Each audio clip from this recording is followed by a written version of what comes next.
Hello बच्चों, let us solve this question. Question है हमारे पास, state whether the following statements are true और फॉल्स।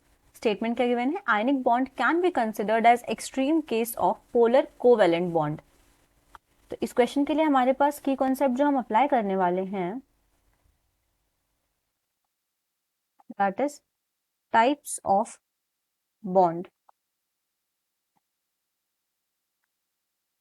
अगर हम बॉन्ड की बात करें, टाइप्स ऑफ बॉन्ड्स, तो अगर हम देखें कोवेलेंट बॉन्ड, सबसे इंपॉर्टेंट जो कोवेलेंट और आयनिक बॉन्ड्स जो कि यहाँ पे डिस्कस हो रहे हैं, कोवेलेंट बॉन्ड्स कैसे बनते हैं? They are formed by sharing of electrons, या हम बोल सकते हैं इलेक्ट्रॉन डेंसिटी। अगर इलेक्ट्रॉन डेंसिटी दो एटम्स के बीच में शेयर हो रही है then it forms a covalent bond. वहीं अगर हम आयनिक बॉन्ड्स की बात करते हैं, आयनिक बॉन्ड्स को हम डिफाइन करते हैं, इसमें इलेक्ट्रॉन्स की शेयरिंग नहीं होती है, कंप्लीट लॉस और गेन ऑफ इलेक्ट्रॉन। यह इन्हीं को हम कैसे और डिफाइन कर सकते हैं? कंप्लीट लॉस और गेन ऑफ इलेक्ट्रॉन्स की जगह हम बोल सकते हैं there is unequal sharing of electron density.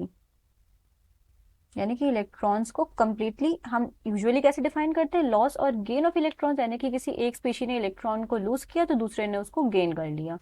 जो लूज करेगा वो इलेक्ट्रोपॉजिटिव होगा, जो गेन करेगा वो इलेक्ट्रोनेगेटिव होगा।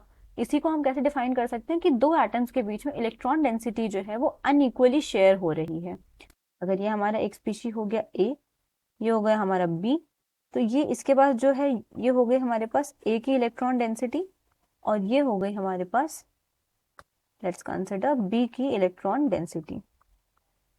अब सपोज इनमें शेयरिंग होती है, तो शेयर करके अगर ये जो है अपनी इलेक्ट्रॉन्स इसके साथ शेयर करता है और ये इस तरीके से डिस्टॉर्ट हो जाता है, इसको हम कैसे बना सकते हैं, ये हमारा हो गया ए, ये हो गया बी, और अब जो ए की इलेक्ट्रॉन डेंसिटी है वो पूरी तरीके से बी के पास हो गई,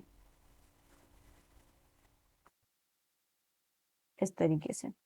तो ये यहाँ पे अगर हम इसको इलेक्ट्रॉन डेंसिटी कंसिडर कर लेते हैं, तो यहाँ हमने देखा कि अब ए ने ऑलमोस्ट अपने सारे इलेक्ट्रॉन्स इसको दे दिए, बी ने गेन कर लिए। इसको हम ऐसे भी डिफाइन कर सकते हैं कि जो इलेक्ट्रॉन डेंसिटी थी इन दोनों के बीच में ये अनइक्वली शेयर हो रही है।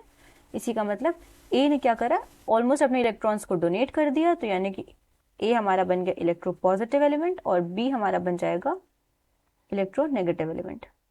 इसी तरीके से हम आयनिक बॉन्ड्स को डिफाइन कर सकते हैं as unequal sharing of electron density. अब इसकी वजह से क्या हुआ, क्योंकि यहाँ पे अनइक्वल शेयरिंग हो रही थी इलेक्ट्रॉन डेंसिटी की, तो जो ये मॉलिक्यूल था वो पोलर बन गया। यहाँ पे दो पोल्स डेवलप हो गए, एक हो जाएगा हमारा पॉजिटिव पोल, एक हो जाएगा हमारा नेगेटिव पोल। तो दैट मीन्स मॉलिक्यूल कैसा बन गया, हमारा पोलर बन गया। और यहाँ पे कैसा था, ये कोवेलेंट बॉन्ड बन रहा था क्योंकि इलेक्ट्रॉन्स की शेयरिंग हो रही है, इसलिए हम कहेंगे यहाँ पे ये बॉन्ड कैसा है, कोवेलेंट है, बिकॉज इलेक्ट्रॉन डेंसिटी यहाँ पे शेयर हो रही है, कंप्लीट लॉस और गेन नहीं हो रहा है। ठीक है, तो यानी कि अगर हम इसमें हमारे क्वेश्चन पे वापस आते हैं, तो यहाँ हमें बताना है ionic bond can be considered as extreme case of polar covalent bond. तो यस, ये स्टेटमेंट हमारा करेक्ट है, this is a true statement, जिसको हम कंसिडर कर सकते हैं क्योंकि इसमें हम मान लेंगे कि इलेक्ट्रॉन डेंसिटी हमारी शेयर हो रही है अनइक्वली।